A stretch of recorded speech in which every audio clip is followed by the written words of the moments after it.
Doing? How can I help you? In terms of the physicality the defense has shown, just where do you feel that's at, and what's the tackling look like? What's the tackling look like? Yeah, I would say from a physicality standpoint, that's just something we got to keep working every day. I think we've had, maybe this is our second full padded practice. We've had a couple practices in uppers, but it's, to me, I think I've said this before, but football's such a unique game in that you can practice, all off season, lift and train weights, but the contact aspect of this game and how it's being limited, by NCAA rules, and even when you're in the NFL, like the NFLPA, you can only have so many contact days, so you got to maximize those. So, we're working a lot of thud and just strong, thud tackles now, and eventually we'll get to some live to the ground stuff. But you got to have that balance of maximizing the physicality of your whole team, but our defense, but at the same time keeping everybody healthy. So I think it's a work in progress. Coach, when you build a defense, what's the right number of players to kind of rotate into a game when you kind of try to build a lineup? Yeah, that's a good question. I think as many good players as you have, right? So, the defensive line rotates. We try to rotate as many people as we can. I don't think there's a set number, but I think you'd like to be like at least 3 deep at corner and then 2 deep at each safety position. Kind of have a rotational aspect of your D line. So I don't have like a number in my head as far as like a whole number, but you've obviously got to have backups and then backups to those backups, which we, like in today's practice, we repped a lot of those younger players, trying to get them up to speed and get them up to the standard. So I think, depth is huge, but as far as the number, I can't really maybe give you that. On that subject, John, you guys were able to rely last year up front on Ty and Nash to play a ton of snaps. How do you feel about the frontline guys you have this year in those positions, and how they can hold up if they need to do something similar? And then also, what does the depth look like? Yeah, I think our D-line is heading in the right direction. Terry's doing a great job with Coach Phil as well, just getting those guys ready. Obviously, it doesn't take a rocket scientist to understand that Nash and Ty are one type of players, and the guys we have are their own style, and they have their own strengths, and that's our job as coaches, is to maximize their value based on their skill set within our scheme. So we're young there, but I'm encouraged that those guys are developing. Made some impact plays out there today, both in the run game and the pass game. This is a process and development program, so everybody is going to keep getting better every single day. The D-line specifically, and we all know to be good on defense, you got to have a good D-line. So that's what we're going to keep working towards. Do you talk to those guys at all, John, about the narrative? The kind of No, I would say no. We don't I don't want to interrupt you. I apologize, but we don't care what anybody else says outside of this building. We really don't even address that there is a narrative. Now, we're not fools. We realize that these kids, they're on social media and they have people in their ears, but our message to them is constantly about what we do on a daily basis, detailing and kind of highlighting their performance and then their development and improvement, so they can see it as they're getting better, where they were here and where they are now, and then where they obviously need to be. But, what the outside says about any of us really doesn't have an impact on what we're doing. What has an impact on what we're doing is what we're doing here every single day, about our execution, our physicality, our techniques, our ability to finish plays, and our ability to develop players and get them to believe. Coach, moving over to coordinator, can you explain a little bit about what the process has been like taking over the unit as a whole? I know that I'm not around the players as much as I like. One of my favorite things, I am out of practice. I am, obviously. But during the daily, there's a heavy burden of organization, of making sure that we're all aligned based on Coach Rule's message and Coach Rule's desires as far as where he wants our defense heading, planning for walkthroughs, planning for practices, scripting. So that's just a process that's is cumbersome at times, but requires time. So I would say the biggest difference is just the opportunity to get around the players on a daily, but I've got to make that happen more, whether it's me being in meetings when I can be, or me eating with them at meals, interacting with them maybe outside of the football arena on the field. I had C.R. Wright came to me the other day and told me he missed me. I think he was joking, but that was his way of probably busting my chops a little bit about I'm not in his meeting room yelling at him like I was last year, but I made sure that I took it out of him on the field the last couple of days. How do you think your linebackers right? I think they're developing. I think they're good. I think they're young. They're getting better. I think the guys we're rotating really, we have a 3 deep right now of obviously our oldest players, Javen, but we got some good young players that have juice and have energy and play physical and, getting a lot of reps. So I think that aspect of our team, we have good depth. Rob's doing a good job. We just got to keep grinding. I know Dawson Merrick, I mean, we saw him a little bit. He's a true freshman. It's hard, right, to adjust. But have you seen him develop over the I think he's made some strides over the last couple of days that have kind of excited us. He's obviously was a highly recruited player that for all the right reasons, because great family, great background, great player.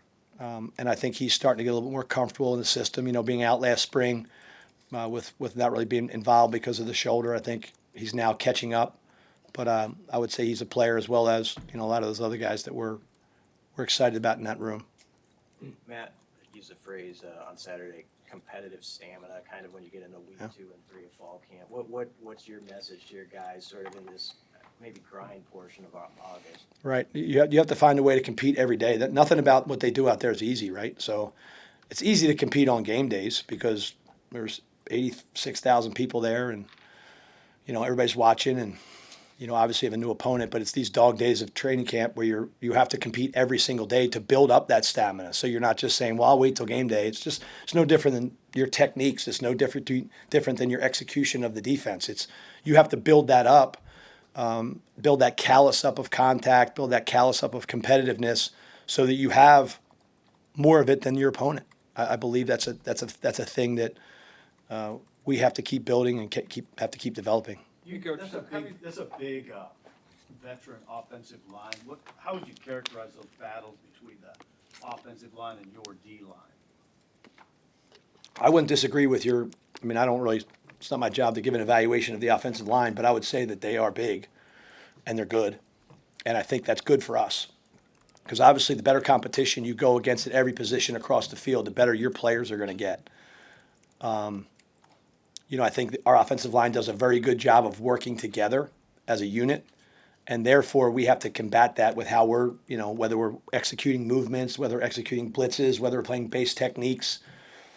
I think going up against a strong unit like that every day can only improve that competitive stamina you just mentioned, that toughness that we're trying to build, that physicality, because at the end of the day, I think that, if practice is the hardest thing you're doing, when you go into the games, you're going to have, an opportunity for success. So it's great that, I really feel like we're competing at a high level at every position, receivers versus DBs, running backs versus linebackers, O-line versus our front seven.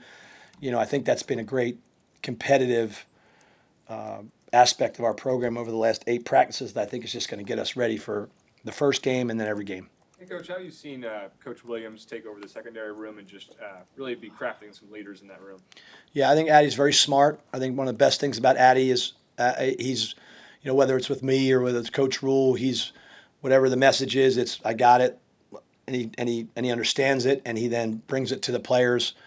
Very happy with how he's been working with the DBs, him, Coach Snow, Coach DeMichael. They're all doing a great job of, that's a big room. We have 25 guys in there, so we have to kind of break it up. And I work with him a little bit when I can, but not as much as maybe I'd like. But yeah, he's doing a very nice job, very good job. He's a great addition to our staff. What do you feel best about just overall right now? Is it that competition aspect? Yeah, I don't necessarily want to say what we're doing best, because then that kind of opens the door for maybe they don't think they're doing this well. But I think that we know who we want to be defensively from a culture standpoint. We want to be physical. We want to run to the ball like nobody's ever seen, and we want to make big plays and finish. From an execution standpoint, we've kind of gotten out of the install realm, meaning like you're installing these plays, and when you're installing something, you're still as a player trying to figure it out.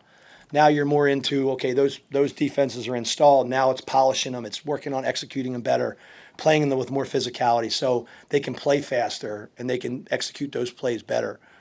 I know I heard Dana say like it's about making the routine plays. There's no real magic in football.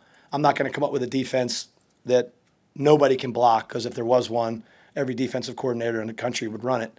So it's really about just working that process, holding the players to the standard, and then building that unit constantly of, just like I talked about the O-line, how well they work together. A great defense collectively as 11 all works together. They know where the strengths and weaknesses of each call are. They play to them, and then they work like hell every day to communicate and work together. Coach, another one of your newcomers, Williams Winery, comes in with a lot of potential, but also still relatively young. What does he need to work on in this fall camp in order to actually see the field this year? Williams is going to see the field, so I can tell you that.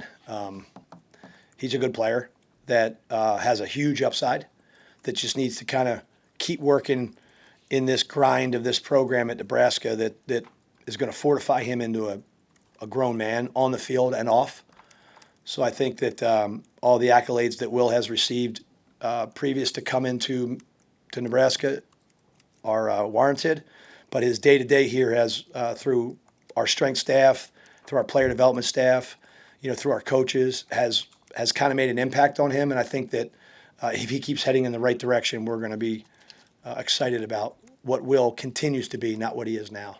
Hey, Coach, with a week of practice under your belt, is there an area or areas that you've kind of looked at right away and said, hey, this aspect needs to improve? I think I'll use the same answer I kind of used when I was asked about what we're doing well. I think it's all like, yes, I do know that. I think, but at the end of the day, like, it's about getting better at every single thing. And then if there's certain things that need more attention, that's all we're going to do. So if it's the run defense on a certain day or a couple sets of days, then we'll make sure during walkthrough and during our extra time we're really hitting that. But what happens is if you overcompensate one for the other, then all that ends up happening, you fix this problem and then another one persists, But, we got to stop the run, we got to affect the quarterback, and we got to take the ball away. And those are all the things every single day that I'm kind of on a broader scope am looking at to make sure our run defense from the fundamentals and the scheme and how we play is where it needs to be. Our ability to affect the quarterback to get him, we have a very good quarterback here and he sees a lot of defense. And so it's good that, we have conversations with him and our offensive staff about what they're seeing. That helps us, helps me. But affecting the quarterback's a huge piece because when you do that and you stop the run, then you get yourself in position to take the ball away, which is the ultimate neutralizer in football. Going back to the bowl game through now, what have you kind of seen from Jordan Ochoa? I think he's getting better. I think he's a player that I guess I would say that when I was coaching the secondary, I really didn't have an idea of who he was. But then when I took over it during the bowl practice, I mentioned to Coach Rule and mentioned to Coach Phil Simpson. They're like, oh, this dude, I don't know who he is, but he runs around, he's fast, he's athletic. And, then we put him in the bowl game, because I think that's what happens. Coach Rule talks about it, what gets measured and emphasized, measured and rewarded gets done.